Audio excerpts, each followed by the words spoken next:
Sri Lanka has carried deep wounds from racism and conflict and also religious extremism. And for decades that have been the situation, and today the true question of reconciliation has become more important than ever. To explore how we can move forward as a country, we have here with us Venerable Chief of Walpole Rahula Institute, Galkande Dhammananda Thera. Welcome to our program, Thera. So as the first question, I would like to ask you that from my personal experience that I'm bringing this, that we have to share stories, right? I mean, I have seen that in Sri Lanka, generational trauma or hate has become a thing. And from my parents, I have heard stories, many stories, not only the good ones, I mean, about different communities. So how important it is that this storytelling in bringing reconciliation between communities? I think storytelling, whether we like or not, it continues, right? I mean, we learn from our parents and grandparents. And I mean, as means of breaking this hate cycle that carries on. That's right. If we can share, I mean, some healing stories and not how someone got injured, but how you overcome it, right? And that is one part. You know, I don't think that artificially we can tell people to tell the good stories and don't tell bad stories, right? Those who have experienced they do that. And I'm sure I have heard so many such bad stories about those people who had to, displace and go, and I'm sure those people, they continue to tell their stories. We cannot stop that. And I think we need to make a safe space, kind of, with the expectation of healing, to, to mourn, to share their stories, and then only we can go forward, stopping people, telling their stories, you can't do that. Yeah. I don't know whether I answered your question. My question was, Thera, that how can this storytelling help build reconciliation? I mean, all the ones, good ones and bad ones. Because sometimes people only select some stories and then carry on with that. That's right. And that narration becomes the history sometimes. That's what I asked from you. Yes. One part is, as an example, very recently I wrote something in my Facebook, the story of Kuhan and Bopage, Lionel Bopage. And those who studied at Mathura Rahula Vidyalaya as children, and 1958 riots happened. Kuhan and the family had to leave, and after that they never met. And their journey, that Kuhan joined armed group in North, and Lionel Bopage joined armed group, Sinhala JVP. They both fought for a different country, and then they again meet after about 60 years, after going through so much of violence and all that experiencing, and with the very heavy heart, losing their generation, and to see what happened. I think such stories has to tell to next generation what happened, where they failed, what really happened. That's right. And there is no need to hide anything. And I think more and more we have to make a space to tell the story, because unless there will be one story, one story always connect with the power, right? This country belongs to these people, right? It has connection with power. And that's this saying that winners write the history. That's always. Right. So, Thera, when talking about the online space, now we have seen that virtual world has become a battlefield also.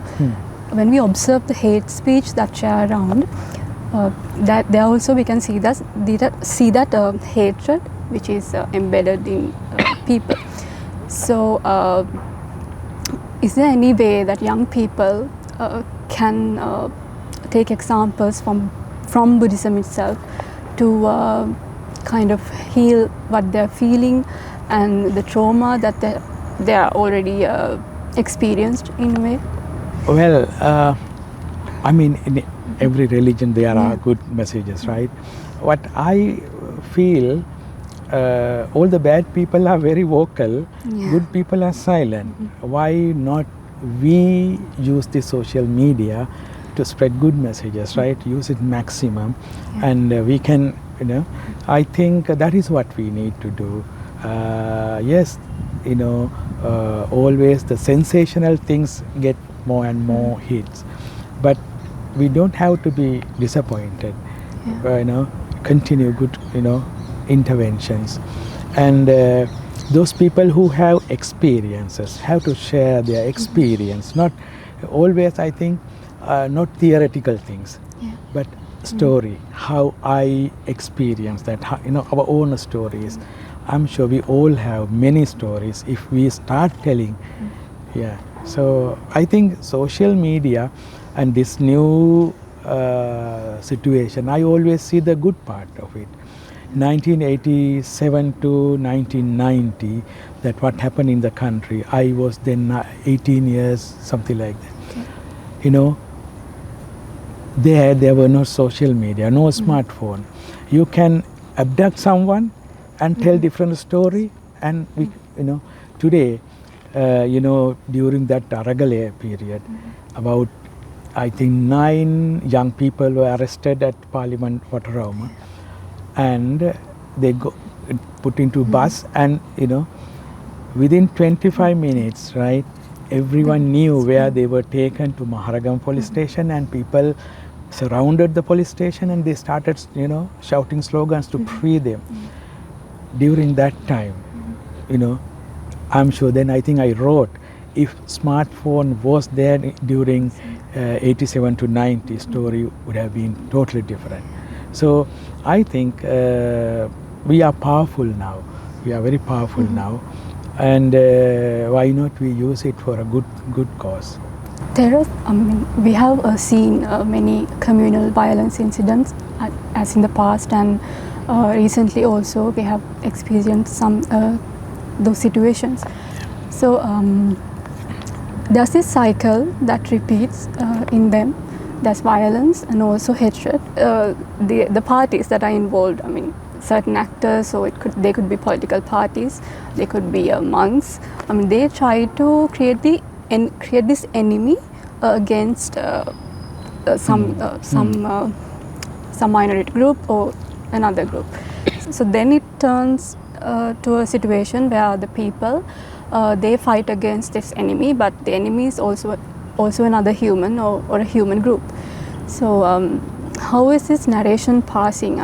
What are they trying to do, and is there any way that we can resist it with our understanding of religion? I think I have been telling something throughout the last 10-15 years, that is, we all are with wounds, and the fact is we don't know that we are with wounds, so we don't go for healing. And as long as you are with wounds, you easily get aroused, your pain, and then you start wounding others, right? And that is what happened. That is the cycle we see, right? That, what is it called? Victim become perpetrator. So those who are spreading violence and hatred, I am sure they are also with wounds. They need healing. So if we start that way, then even we can look at the perpetrator's victimhood, unless we will see black and white. Then we are contributing to continue the same dichotomy, that enemy. I think that is the dialogue we have to change the way of looking at. As you pointed out, yes, that is what has been happening. Every 7 years or 8 years we experience violence because we never go for healing. And then we don't tell the story. We, you know, in our, I was teaching in the university history, but even the people, you know, students know the posture of the Duttagamini used to sleep, and you know that detail things they know, but they don't know what happened last 50 years of the country, right? We don't tell that, and even though we try, they say why we go for, you know. I think this is how tell the story, true what happened, and not one narration, that multiple storytelling with the expectation of healing, not wounding, not making someone guilty for.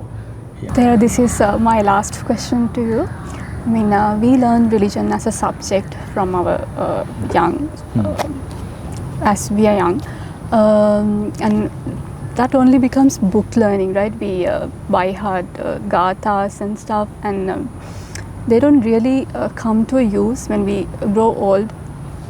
So with this new educational reforms, Education Ministry has introduced this new reform to grade 6 students. They are going to teach every religion with the same balance, keeping a balance. So how do you think that this education can become a part of reconciliation? I think that's a good move because the government role is to make a good citizen, someone who understands him or herself and the other, right? Then if they know basic teachings of all the religions, it will be helpful for them to, you know, understand the other people. And then it is our duty to teach our own religion to the people. That is why we are here, right? It is not government burden. So yeah, so I understand it as a very good move. We can teach that, you know, that is one. And the other question that you raised, that we learn in the class and we by heart it, memorize things to just pass exams. That's right. That is once you pass the exam, it's good. And when you face real problems in your life, you don't know how to face that. That knowledge has no connection with what you are facing. I think the government can support students to learn the religion, and religious institutions' role is to connect that knowledge with the life, right? So I think we should not pass our responsibility to the government, and you know, we don't have a different role. You know, government is to give more exposure to understand what is religion and what each religion says, and each religious institutions can be the example, and you know, teach them how to apply it, that really, you know, in their daily life. Thank you, Venerable Galkande Dhammananda Thero, for your valuable insights. So I hope our viewers also can gain something from this, and as we move forward as a country more peacefully. Thank you. It's a pleasure. Thank you.